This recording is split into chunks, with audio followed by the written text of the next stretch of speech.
भैया हमर राखी के फर्ज के निभैया, तू अपना बहनी के लाज बचैया।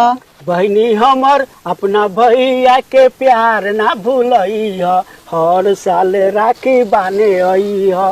भैया मुंह खोल, आई लड्डू खा के मुंह मीठ कर।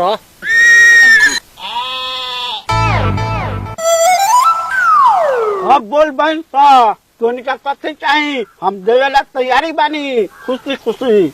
भैया बोल, हमनी के ताले कुछ मंगनी हवा ना। हार्दिक इच्छा ई बा कि राखी के बन्हाई में जर्सी गैया दे दो, जो भगिना भगनी दूध पियत रहता हो।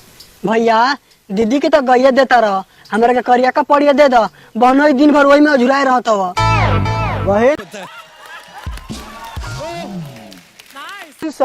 मंगले से तो कुछो ना, हम मांग ले सब कुछ। जब जबान से हम हारिए गल बानी तो ले जो सब गाय, ले जो सब पारी, ले जो सब ले जो। हाँ ले कहा जो सो नथुरी बेच के गईया आ सिकड़ी बेच के पड़िया किले बानी, यही लेखा ले आए दे हम बढ़िया हम देवे वाला। ओबर से देख ली बहुत राखी बने हुआ भल, चलो हमो राखी बन जाए के बा, ना तो सीधा बानू तो टेढ़ करे में टाइमो ना लगी हमरा। पता जिस घोड़ी भाई साहब तोनी का जो घर में खाना बनाओ आ खुश हो तो ले लबड़ी के एक नजर से हम राखी बनवा के लिया बतन। चल चलो जल्दी तो विधो ना छोड़ में को, चलो जल्दी न तो एको को विध ना छोड़म। कहाँ आगे बढ़ल चलो तारो, तोरा माथा में चलम का हम तो बुझते बानी, हमरा दशा के तू पा लगेबू। चल आगे बढ़ जाइए।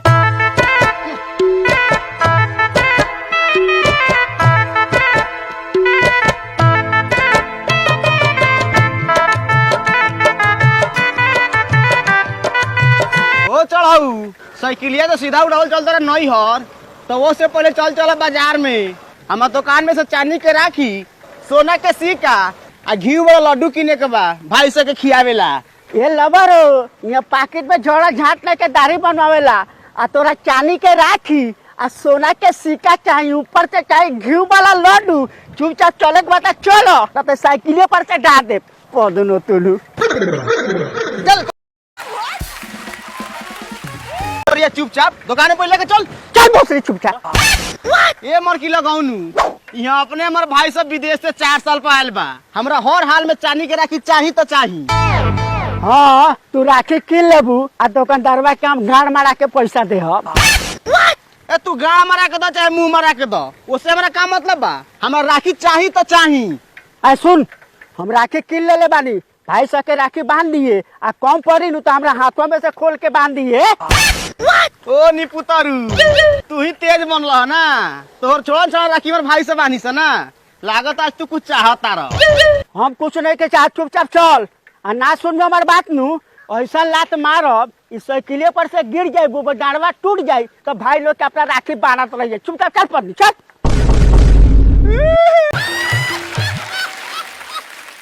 और सुन मेरे अलबरी चियतरे से लखन काहे रोए लगले रे, चुपचाप चल। हम रोतानी, हम भीतरे भीतरे कूकतानी, चलो नहीं यार भाई से कह के तोरा के नाक गथमानी नु, तो फिर तू मेरा के कहिया। हाँ चला ना भोसरो, तू अपना भाई से के कह के पकाल का बारवा उखड़वा ली हो। चल चुपचाप। ए हटो ले, आ देख ले बड़ी जा साले लौड़ी चंद बेटा लोगन, एगो हम बानी नहा धो के जाके बहन के से राखी बनवा के आगे आ तोहनी के मोबाइल में साले लोगन डूबल बड़ा। ई ना कि मोटरसाइकिल खड़ा बा 10 रुपए के तेल भरवा के जाई राखी बनवा के आई। ओ बाबू तो तोरे निहर गांव में पैसे थोड़े जात के रखले बनी, चाहिए के नहीं विदेश से थोड़े कमा के बनी। हमरा तो अपने पैकेट में झड़ल झाट नहीं थे कि गाड़ी में तेल डालवा के चाहिए दीदिया कने, दीदिया खुद कहलक है कि जीजाजी के तोरा लेके बहु राखी बांधे। चुप बेहुदा, तोहनी के जैसन चाल चलन बानू ना 1 रुपया रहल बा न रही। एगो हे साल के देखा ना विदेश से संदेश लेके आयल बन झोपड़ी, बुझाता कि भालू के खोपड़ी है। मर्दे तू का जाने गला नेपाल के हाल, ये हिपिया के तो कमाई खाई ले, ई हिपिया ना रखो तो हमरा सैलूनवा में केस तक केस हो, कोनो झाटो कटवावे आई।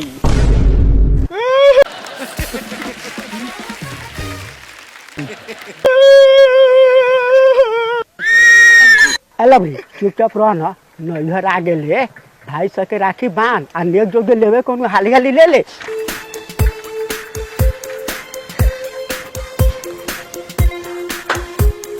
प्रणाम बाबूजी। खुश रहा बेटी खुश बाबूजी खुश रही। का मेहमान बबिया के काला रू आवत ले आवत रहनी है। बाबूजी जाना तानी मोटरसाइकिलिया खटारा हो गए रहलक ओही से ओकरा के बेच देले बानी। साइकिलिया पर बैठा के ले आवत रहनी है क्लियरवा कहीं हॉलत होतई ओही से रुवत रहलक ह। चुप पदुआ के बेटा लाबर लाबर बोलत रहलन। इज्जत साल में राखी बांधे दो ना तो एको गो भी तोर ना छोड़म जान ली। बहु सो राखी के टाइम बीतल जाता बैठल एगो रखिए बांध दी। मेहमान खड़े रहो चली घर में बैठी। ठीक बा ससुर जी ए सार लोग का गाड़ का दनाई बा अपने चुतर जात के कुर्सी पर बैठल बा लोग।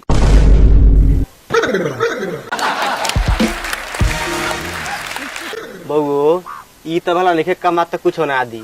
तू तो 4 साल से विदेश रहता रह राखी के बन्हाई में और मोटरसाइकिलिया देना दो कि हमने के आवे जाए में सुविस्ता हो जाई। हाँ हाँ तोरा के मोटरसाइकिलिया दे दी ऐसा खट बांगर बहनोई बाहन के बिहाने मोटरसाइकिल लेके बेच के खा पी जाइहन भले तोरे दुनु जन के जोड़ी साइकिलिया में बढ़िया लागता आवत रह या जात रह साइकिल से। जा तोरे सन कंजूस भाई ना देखनी अपन गाड़ी अपना गाड़ी में रखो जा तनी हम माई से भेंट कर ले जाए। कहाँ जाइबू आल बड़ू तक खाना बनाव खा सब के खियाव माई गलवा नैहर मामा के राखी बांधे। है खाना पानी का फेर में मत पड़ साइकिल से जाए के बा रास्ता में अनहार हो जाई। ऐसा ही बाबूजी के तबियत खराब बा आ बहन से आके घरे बैठल बा चुपचाप चल हम देख लेने तोरा भाई सके क्या टुकार के कुछ ना दे चल जल्दी यहाँ से चल। ठीक कहो तानी चली चली चल जल्दी चल।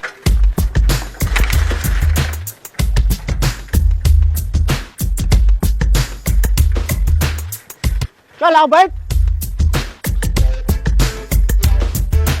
देख ले लू तोर भाई सो का तो विदेश रहले एगो झींगा के झोड़े छाट दिलवा हम तोरा के ना दी कुछ हो तो कहाँ से चमकैबू। चल चुपचाप घरे।